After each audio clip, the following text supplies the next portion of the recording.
creationism is a class that you can take, meaning it's an option. Or you could also be taught the theory of evolution, which states a scientific theory of origin of species in animals and plants. But theory of evolution has evidence supporting it, and creationism has no evidence. So why would you teach creationism in a class that's supposed to have facts? Well, and for the class for evolution, we're saying that it doesn't have to be taught into a science class, but into a separate class. Yes. But we are talking about a science class, not a whole different class.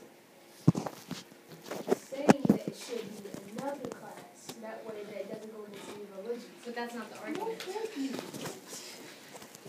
The theory is like the bare minimum. The theory is like the bare minimum. For example, teachers are prevented to teach more than what they're supposed to. My current science teacher, Mr. Gandy, in his own words said, I would love to teach more about the theory of evolution, but it's against the curriculum. Meaning that the county is stopping us from learning the most that we can.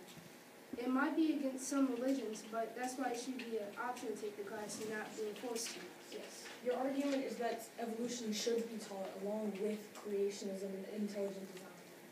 Not that it shouldn't be taught, or that we should teach more evolution. Not just evolution, but creationism and evolution. That way that the students know more about those different things. But how can you narrow it down to one type of creationism, because that's discriminating the other students' beliefs? Well, we're not saying that they have to believe in it. We're just saying that it's a matter of opinion, so you might want to vote. Yeah, but which forms of creationism do you pick? Which ones do you teach? How do you choose? How does that process work? Does the school board sit in tables and just read through a list of religions and say yes or no? How does that work? Well,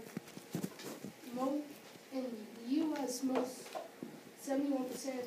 of U.S. people that live in the U.S. believe in God. So it's really only affecting the 29%. So you're saying that it's only affecting a small number of percentage, that it doesn't matter? It doesn't really, it's not even really affecting them because they don't have to be forced to take the class. It's just...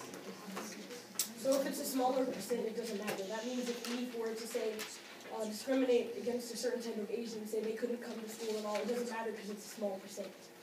No, we're not saying that. That's different. We're giving them the choice.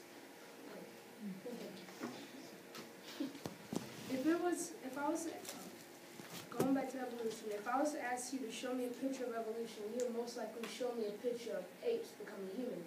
That's not the full evolution. There's more to it. And for example, in science class we learn about divine creator and other different types of evolution and creationism. So you could learn more about those, but you're not being forced to. That's what I'm trying to say, is that you don't have to be. Last time I checked, you are forced to take science credits in high school. You have to take 4 years of science. Yes, but we're saying that this is not supposed to be like in a science class. Like, it's supposed to be like kind of like an elective class.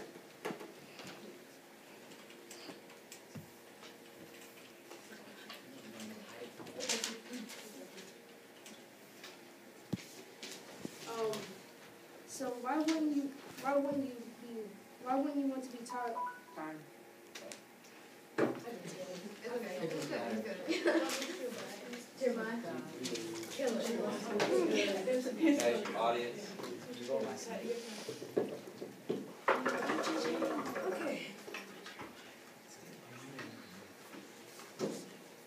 Okay.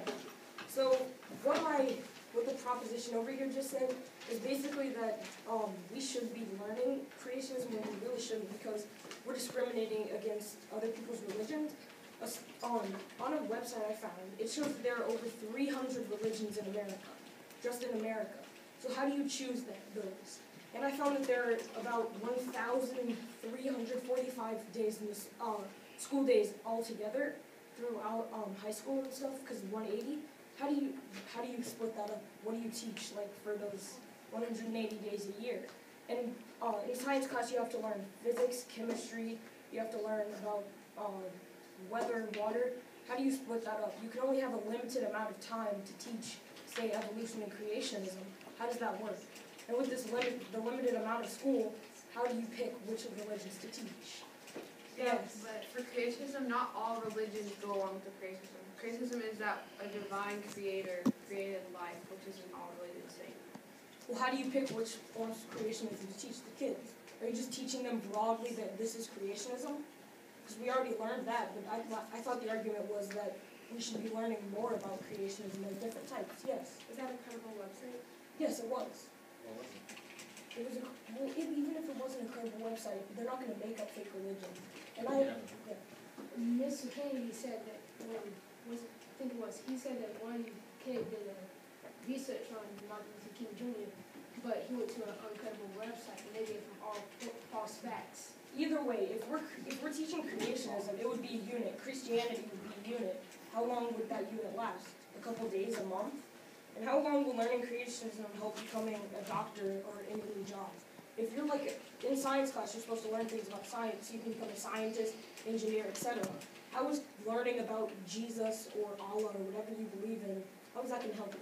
Yes. Again, we're saying it's not in a science class. It would be like an elective. No, you're not saying that. That's not the argument. The But argument is that it should be taught in a science it class. never said it was supposed to be taught. That's what it said on the paper.